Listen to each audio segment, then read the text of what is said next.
جی بالکل، چینی وزیر دفاع کا جو دورہ ہے اس وقت انتہائی اہمیت کا حامل ہے. اس کی وجہ بھارت اور امریکہ کے قریب ہوتے ہوئے تعلقات ہیں، اور اس کے مقابلے کے لیے پاکستان کو پوری طرح سے تیار ہونا پڑے گا، اور ہمیں ایک ایسے شراکت دار کی ضرورت ہے جس پہ ہم اعتماد کر سکے اور جو ہمارے مشکل وقت میں ہمارے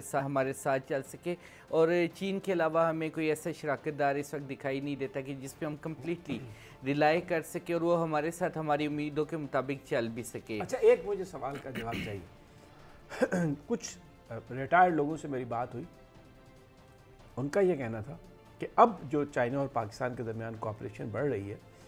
جو سٹیلتھ پلین ہے چائنا کے پاس، جو فرینچ رافائل کا بڑی چابک دستی سے اور بڑی مہارت سے مقابلہ کر سکتے ہیں، اگر بھارت نے کوئی پاکستان پر مہم جوئی کی، یا یہ جو ابھی بھارت نے امریکہ کے ساتھ ایک سیٹلائٹ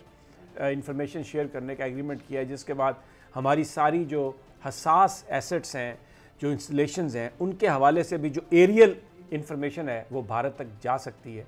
بلکہ چلی جائے گی. تو اگر کوئی تیسری قوت بھی پاکستان کے ان اثاثوں کی طرف اگر بری نظر سے دیکھتی ہے، تو چائنا اور پاکستان اب ایسی صورتحال پیدا ہو رہی ہے کہ مل کر جو فوجی اعتبار سے اس چیلنج کا مقابلہ کریں گے. آپ نے بھی کسی سے سنی یہ بات؟ جی بالکل، یہ آج سے نہیں بلکہ کافی عرصے سے یہ چل رہا ہے، اور ماضی میں بھی چین نے ہمیں کافی ایسے چنگڈم کے نام سے ایک طیارہ دیا جو کہ MiG 21 کے برابر تھا. اسی طرح انہوں نے ابھی جو ہماری ان سے بات چیت چل رہی ہے وہ چل رہی ہے اسٹیلتھ جو ان کا فائٹر ہے شینگجن 17 کے نام سے ہے، FC-17 بھی اسے کہتے ہیں. اس کے حوالے سے ہمارے ان سے بات چیت چل رہی ہے. اور یہ طیارہ اگر یہ ایک ملٹی رول طیارہ ہے، اس جنریشن 4 میں آتا ہے، اور اگر یہ پاکستان ایئر فورس کو یہ طیارہ مل جاتا ہے تو ہم ہر صورت میں کافی بہتر ہو جائیں گے، نہ صرف صلاحیتوں کے اعتبار سے بلکہ انڈین جو رافیل طیارے ہیں اور جو طیارے انڈیا استعمال کر رہے ہیں لیٹسٹ، ان کا مقابلہ کر سکیں، کیونکہ انڈینز 5th جنریشن کے طیارے استعمال کر رہے ہیں، لیکن کم قیمت میں ہمیں جو 4th جنریشن کا طیارہ ہے. اور پھر جو پاکستانی پائلٹس کی مہارت ہے، یہ جو لائٹ ویٹ پلینز ہیں، ان کو جس طریقے سے وہ چلاتے ہیں، اڑاتے ہیں، اور پھر ایک جذبہ ایمانی ان کے اندر جو ہے، کیونکہ ظاہر ہے وہ تو جہاد کے لیے جاتے ہیں وہاں پر، تو وہ ایک امکان ہے اس بات کا کہ اس کے نتائج بہت بہتر ہوں گے. بڑی یہ میں آپ کو آگے بھی گفتگو میں شریک کرتا ہوں اسی حوالے سے، لیکن یہ بہت بڑی خبر ہے. میں سمجھتا ہوں کہ سب سے بڑی خبر جو ہے وہ آج کے دنوں کی یہی خبر ہے کہ چائنا اور پاکستان مل کر چیلنجز کا مقابلہ کریں گے، دفاعی انہینسمنٹ ہوگی آپس میں، اور کوئی اگر پاکستان کی طرف میلی نظر سے دیکھے گا یا چائنا کی طرف سے بھی دیکھیں، جب ڈیفنس انہانسمنٹ ہے، کوآپریشن ہے، تو اس کا مطلب ہے کہ وہ بارڈر جہاں پر ابھی صرف چائنا اور بھارت آپس میں ایک دوسرے کے خلاف مصروف ہیں کارروائیوں میں، پاکستان بھی وہاں پر جا کے چائنا کی مدد کر سکتا ہے، اور کسی دوسری جگہ پر چائنا بھی پاکستان کی مدد کرنے کے لیے بھارت کے خلاف آ سکتا ہے. بہت بڑی یہ خبر، ایک بڑی خوشی کی خبر، اور خاص طور پر ہمارے ان کشمیری بھائیوں کے لیے جو مقبوضہ کشمیر میں اس وقت بھارت کی بربریت کا شکار ہیں، جہاں پر روزانہ ریپ ہو رہے ہیں، جہاں پر روزانہ اغوا ہو رہے ہیں، جہاں پر قتل ہو رہے ہیں، ان مظلوم کے لیے، ان مظلوموں کے لیے بھی ایک ایسی خبر کہ اللہ تعالیٰ کی طرف سے ضرور امداد آئے گی. اور پاکستان بھولا نہیں ہے، باوجود اس کے کہ پاکستان کے اندر چند بنارسی ٹھگوں نے ایک ماحول گرم کیا ہوا ہے، چوری چکاری بچانے کے لیے، اپنا مال چھپانے کے لیے پاکستان کی سول قیادت کو، پاکستان کی عسکری قیادت کو، پاکستان کی ایجنسیز کو نشانہ انہوں نے بنا رکھا ہے. اور آج ان کا جو ٹارگٹ تھا وہ ملتان شہر تھا، وہاں پر بڑی بڑی تقریریں ہوئیں، بڑی بڑی گفتگو. اس کا جو ایک پہلو جو میں نے جس کا پہلے ذکر کیا کہ یہ اگرچہ عمران خان کو للکار رہے تھے، اگرچہ پاکستان کی فوج پر تنقید کر رہے تھے، لیکن اس اتحاد کے اندر جو دو بڑی پارٹیاں ہیں، آج ان کے جو مستقبل کے قائدین ہیں، ان کے درمیان بھی ایک مقابلہ تھا. اور محترمہ بے نظیر بھٹو کی صاحبزادی آصفہ بھٹو موجود تھی. انہوں نے جس انداز میں تقریر کی، بڑی مختصر تقریر تھی. پہلے تو جو تقریر مریم نواز صاحبہ کی تھی وہ تو عرفان صدیقی صاحب کی لکھی ہوئی تھی، وہ ان کے اپنے خیالات تو تھے نہیں، کیونکہ میڈیکل کالج میں امتحان میں جتنے نمبر انہوں نے حاصل کیے اور پھر جس طرح سے ان کا وہ ایڈمیشن ہوا میڈیکل کالج میں، وہ مائیگریشن وغیرہ، اور پھر اس کے بعد میری ان اتالیق سے بھی گفتگو رہی ہے جو گھر میں درس و تدریس کا سلسلہ کرتے رہے، جب اپنی سپتری کو سیاست میں اتارنے کا فیصلہ کیا نواز شریف صاحب نے، وزیر اعظم ہاؤس میں بھی وہ لیکچر دیتے تھے انٹرنیشنل ریلیشنز کے، تو وہ جو ساری گفتگو میں نے سنی وہ میں اکثر عرفان صدیقی صاحب کے کالموں میں وہ فکریں ہم پڑھتے رہتے ہیں کہ جس طرح آج وہ اس کی وہ تکرار کر رہی تھی، اور پرچی کے بغیر نہ ابا جی نے کبھی تقریر کی نہ کبھی سپوتری نے تقریر کی۔ آج ان کے ہاتھ میں تو نواز شریف صاحب، تو مجھے یاد ہے جب ہم امریکہ میں تھے اور وہ وائٹ ہاؤس اوباما سے ملنے گئے تو چھوٹی چھوٹی پرچیاں تھیں ان کے ہاتھ میں، گھر سے ٹائپ کر کے گئے ہوئے تھے، آپ یقین کریں میں نے خود دیکھا، یعنی لگ تو ایسا رہا تھا کہ شاید وہیں پر اوباما صاحب نے گفتگو کی اور انہوں نے نوٹس لے لیے اور ان کے سوالوں کے وہ جواب دے رہے تھے، ایسا نہیں تھا، قطعی طور پر ایسا نہیں تھا، وہ ٹائپ کر کے آئے ہوئے تھے گھر سے کہ بھائی اوباما صاحب جو مرضی کہیں میں طے کہنا ہے۔ تو آج مریم صاحبہ کے ہاتھ میں ایک بہت بڑا پرچہ تھا اور اتنا جھوٹ بولا انہوں نے، یہ فرق تھا آصفہ بھٹو کی تقریر اور محترمہ مریم نواز صاحبہ کی تقریر میں، کہ مریم نواز صاحبہ کی جو تقریر تھی وہ اس میں کوئی تقریباً 97 پوائنٹ جھوٹ تھا۔ مثلا انہوں نے یہ کہا کہ میرے والد صاحب کو میرے یعنی والد کو میرے دادا کی نماز جنازہ پڑھنے کی اجازت نہیں دی گئی، ٹوٹل جھوٹ۔ کہا تھا نواز شریف صاحب نے، اجازت دی تھی کہ انہوں نے پرویز مشرف صاحب نے کہ آپ آئیے، آپ نماز جنازہ پڑھیے، یہاں پہ آپ رہیں 3-4 دن، سیاسی ایکٹیویٹی میں حصہ نہ لیں اور پھر واپس چلے جائیں، لیکن انہوں نے پریفر کیا کہ وہ نہیں آئیں گے۔ پھر انہوں نے جھوٹ بولا کہ یہاں پر یوسف رضا گیلانی صاحب کو ہٹا دیا گیا اور منتخب وزیر اعظم کو، تو وہ اب میرے پاس وہ ہے گفتگو میں آگے جا کے آپ کو سنواؤں گا۔ نواز شریف صاحب کہہ رہے تھے ان کے جناب یوسف رضا گیلانی کو کہ آپ جائیں جی، آپ تشریف لے جائیں، اور جب آپ کے الزامات ختم ہو جائیں گے تو پھر آپ آئیے گا آپ دوبارہ وزیر اعظم بننے کے لیے۔ پھر یہ بھی حوالہ دیا مریم نواز نے کہ جی وہ ذوالفقار علی بھٹو صاحب کی نماز جنازہ جو تھی وہ نہیں پڑھنے کی اجازت دی گئی۔ تو میں آپ کو وہ نواز شریف کا ایک شارٹ سناتا ہوں۔ نواز شریف اس قبیلے میں شامل تھے جن کے ہاتھ بھٹو کے خون سے رنگے ہوئے ہیں، جن کے ہاتھ پیپلز پارٹی کے کارکنوں کے خون سے رنگے ہوئے ہیں، جن کے ہاتھوں میں تازیانے تھے جو وہ اس وقت جمہوریت کا مطالبہ کرنے والے لوگوں کو مار رہے تھے، ان کو جیلوں میں ڈال رہے تھے، ان پر ظلم کر رہے تھے۔ یہی نواز شریف اور یہی مریم، یہ خون اس کنبے کے ساتھ تھا، اور آج جو وہ بات کر رہے تھے۔ اور میں آپ کو نواز شریف کی تقریر کا وہ حصہ سنواؤں گا جس میں وہ ذوالفقار علی بھٹو کو غدار کہہ رہا ہے، اور جس میں وہ محترمہ بے نظیر بھٹو کے بارے میں جو نازیبہ زبان استعمال کیا، آپ خود سن لیجئے گا، وہ میں سب آپ کو سنواؤں گا۔ لیکن آصفہ بھٹو کی تقریر میں مجھے کوئی جھوٹ نظر نہیں آیا۔ آصفہ بھٹو نے پیپلز پارٹی کی فاؤنڈیشن کے حوالے سے جو کچھ تھا اس کی تاریخ مختصر بیان کی، انہوں نے اپنے نانا کا ذکر کیا، انہوں نے اپنی والدہ کا ذکر کیا، انہوں نے کہا کہ فلاحی ریاست بنانا پیپلز پارٹی کا بنیادی مقصد تھا اور وہ مقصد اب بھی ہم اسی کے لیے کام کر رہے ہیں۔ بے نظیر انکم سپورٹ پروگرام کا حوالہ دیا انہوں نے کہ یہ ایک فلاحی پروگرام پیپلز پارٹی نے شروع کیا تھا، کوئی شک نہیں، سچ بات تھی، کوئی انہوں نے جھوٹ نہیں بولا۔ پھر اس کے بعد انہوں نے یہ کہا کہ بلاول بھٹو، چیئرمین بلاول بھٹو، ہم آپ کے ساتھ ہیں۔ انہوں نے اپنی لیڈرشپ کا کوئی وہاں پر کلیم نہیں کیا، جس طرح مریم نواز صاحبہ اپنے آپ کو کبھی حلیمہ سلطان بنتی ہیں گلگت بلتستان میں جا کے، کبھی یہاں پر آ کے محترمہ بے نظیر بھٹو کی طرح تقریر کرنے کی کوشش کرتی ہیں، جبکہ آصفہ بھٹو بالکل انتہائی سچائی سادگی سے جس انداز میں انہوں نے تقریر کی، ایک مختصر تقریر تھی لیکن ایک دل سے نکلنے والی آواز تھی، اور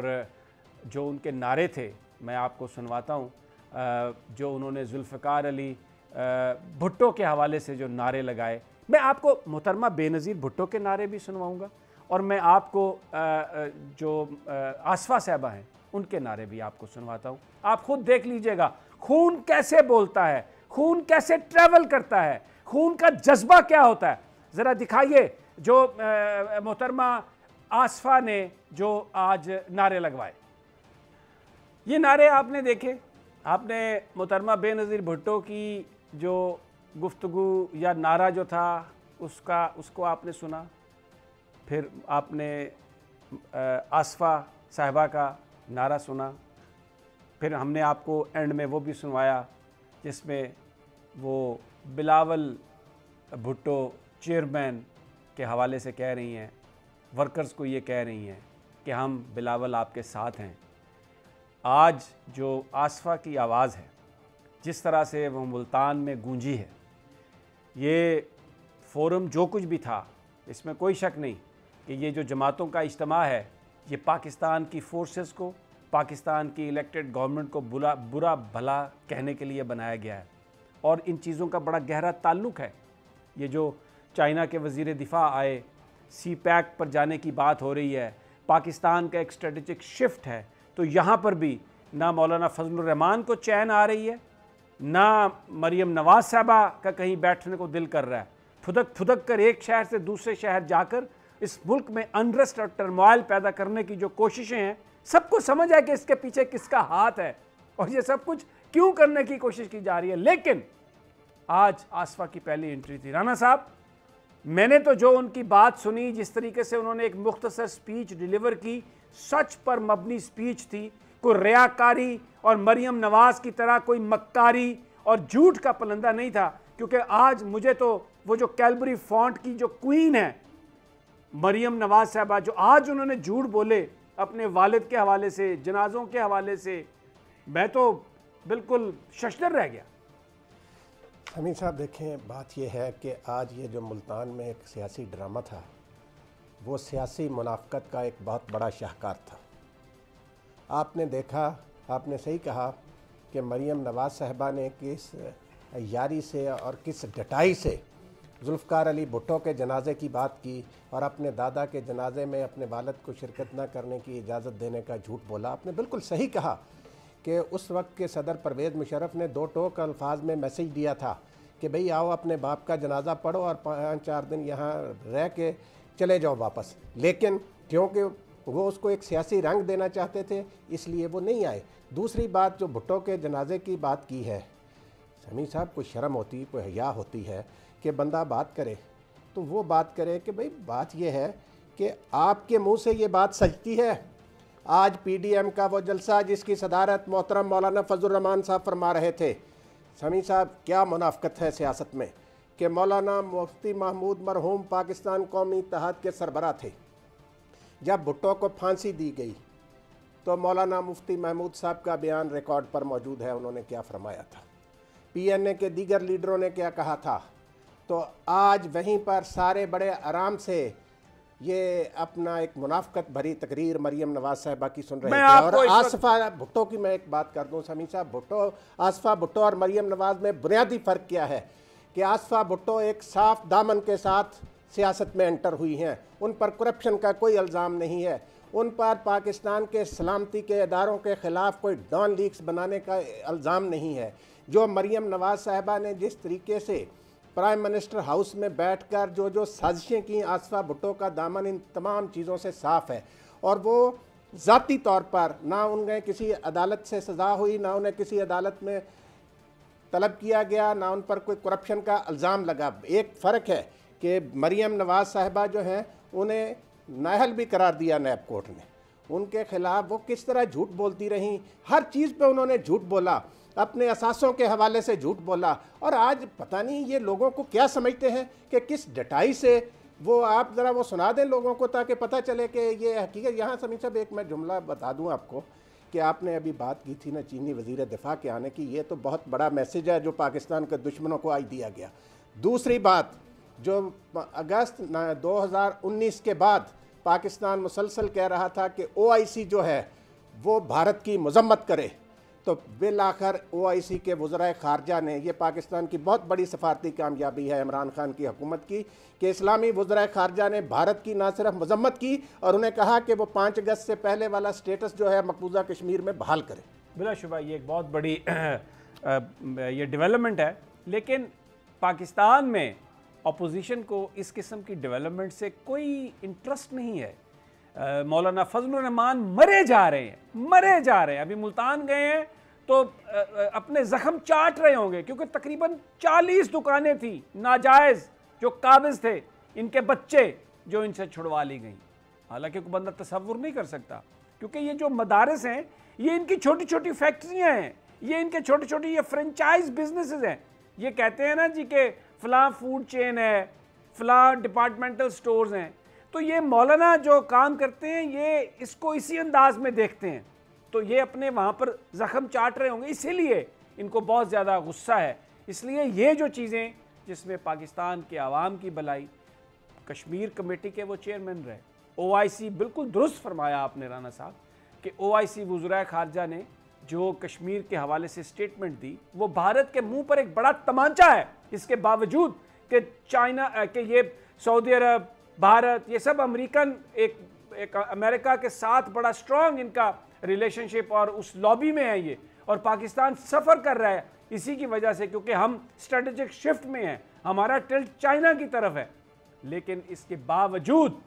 جو سعودی عرب نے پاکستان کی وہ جو بات تھی، وہ جو مطالبہ تھا، اس کو مانا، اور یہ صرف پاکستان کے مطالبے کو نہیں مانا انہوں نے، جو کشمیر کے اندر مسلمانوں کا جو خون بہہ رہا ہے، سعودی رولرز نے شاید وہ جو ظلم ہے اس کو محسوس کیا، اور اس کے بعد انہوں نے وہاں پر وزرائے خارجہ کانفرنس میں یہ ریزولوشن منظور کی گئی، اور یہ کہا گیا کہ یہ جو سٹیٹس ایبروگیٹ کیا گیا اس سے پہلی پوزیشن میں واپس جائے، یعنی وہ جو ڈسپیوٹڈ اس کی حیثیت ہے اس کو بحال کر کے، تو پھر اس کا حل جو ہے وہ باہمی مذاکرات یونائٹڈ نیشنز ریزولوشنز کے تحت کیا جائے، یونائٹڈ ریزولوشنز کے تحت ڈیفینیٹلی۔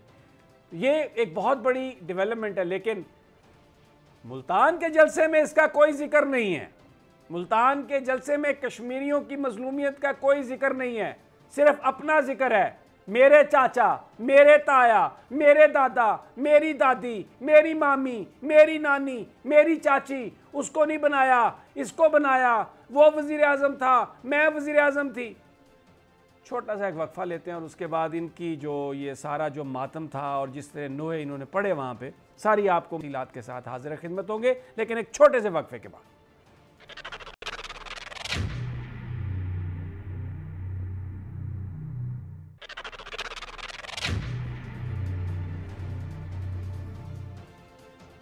ویلکم بیک ناظرین۔ PDM کا جلسہ، پاکستان کے حکمران، پاکستان کی سول قیادت، پاکستان کی فوجی قیادت بھرپور انداز میں کوشش کر کے پاکستان کے دفاع کو ناقابل تسخیر بنانے کے لیے کوشش کر رہی ہے، اور اس حوالے سے بڑی کامیابیاں بھی ہیں، لیکن ملتان کے جلسے میں آج پاکستان کے حوالے سے کوئی بات نہیں تھی۔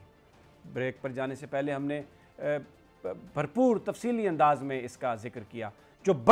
بڑی کامیابیاں پاکستان نے حاصل کی۔ چائنا کے ساتھ جو MOU سائن ہوا، چائنا کی فوج اور پاکستان کی فوج کے ساتھ آج، جس کی تیاری کے لیے کل آپ پارا میں ISI ہیڈ کوارٹرز میں پاکستان کی سول قیادت، پاکستان کی عسکری قیادت مل کر بیٹھے، پاکستان کے جو سارے چیلنجز تھے ان کا احاطہ کیا، ان کو دیکھا، اور آج جنرل قمر جاوید باجوہ کے ساتھ جب وزیر دفاع کی ملاقات ہوئی تو اس میں پیپلز لبریشن آرمی کے چیف بھی موجود تھے۔ پاکستان کی فوج اور چائنا کی فوج کے درمیان یہ معاہدہ ہوا کہ آنے والے دنوں میں مستقبل کے خطرات دونوں ممالک مل کر اس کا مقابلہ کریں گے۔ کوئی دشمن، چاہے وہ بھارت ہو، چاہے وہ امریکہ ہو یا کوئی اور، پاکستان کی طرف میلی آنکھ سے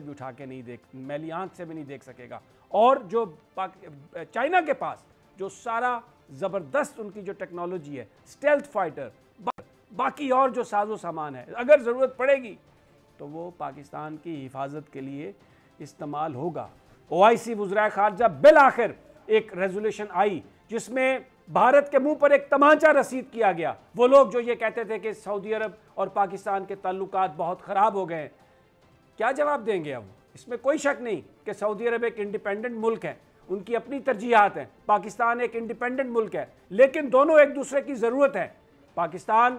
مکہ شریف اور مدینہ منورہ کی وجہ سے پابند ہے اس بات کا، پاکستان کی سیکیورٹی فورسز کا یہ وعدہ ہے کہ وہ جو ہمارے مقدس مقامات ہیں ان کی حفاظت کے لیے صرف سیکورٹی فورسز نہیں، پاکستان کا بچہ اپنا سر کٹانے کے لیے تیار ہے. اور سعودی عرب نے بھی جو کشمیریوں کے ساتھ ظلم ہو رہا ہے اس